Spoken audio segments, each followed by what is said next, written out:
কালকে আমাদের একজন কর্মীর উপরে হামলা করেছিল। আজকে আমি আসার পথেও বলা চলে আপনার ডাকুয়া সুলিশ বাজারের ওখানে অন্ধকার রাস্তায় সেখানে কতগুলো লোক আমাদের বলা চলে গাড়ির সামনে পড়েছিল, আপনার বাজে স্লোগান দিয়েছিল। তো তাদের উদ্দেশ্য কি আমরা জানি না। যেটা বুঝতে পারছি যে এই স্বতন্ত্র প্রার্থী তাকে বিএনপি বহিষ্কার করেছে, তো কাজেই তারা এই নির্বাচন বানচাল যারা করতে চায় এই সমস্ত অপশক্তির সাথে হাত মিলিয়ে এই বিশেষ করে একটা যদি আমাদের সাথে কোনো ধরনের একটা বিশৃঙ্খল পরিস্থিতি তৈরি করে সেটা করতেও পারে এবং তাদেরকে ব্যবহার করতে পারে। এক্ষেত্রে আমি প্রশাসনের সাথে কথা বলেছি, তারা এই বিষয়ে সতর্ক আছে।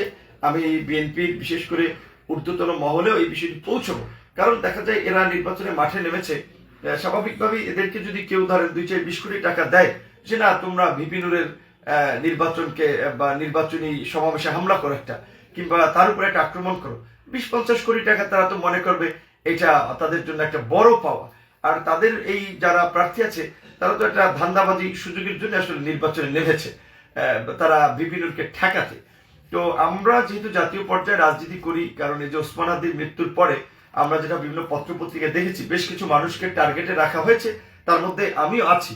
তো আমি আমার এই স্বতন্ত্র প্রার্থীকে আমি অনুরোধ করব যে এমন কিছু করবেন না যাতে নিজের জীবনে আবার একটা বড় ধরনের বিপর্যয় নেমে আসে। কারণ ওসমান হাদির মৃত্যুতে আমরা দেখেছি শত শত 1-1.5 কোটি টাকার নাকি লেনদেন হয়েছে।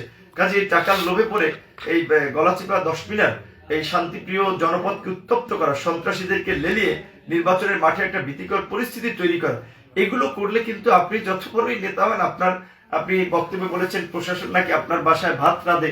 এটা কোন প্রসঙ্গে বলেছেন আমরা জানি না, হয়তো শুনেছি আপনার ওয়াইফ একজন বিসিএস ক্যাডার, সেই বিবেচনায় বলতে পারেন, কিন্তু ঘরের এই প্রশাসনও কিন্তু রক্ষা করতে পারবে না আপনি যদি নির্বাচনের পরিবেশকে বানচাল করার জন্য কিংবা এলাকায় যদি কোনো অন্য কিছু করার চিন্তা করেন, কোনো অপশক্তির সাথে হাত মিলিয়ে।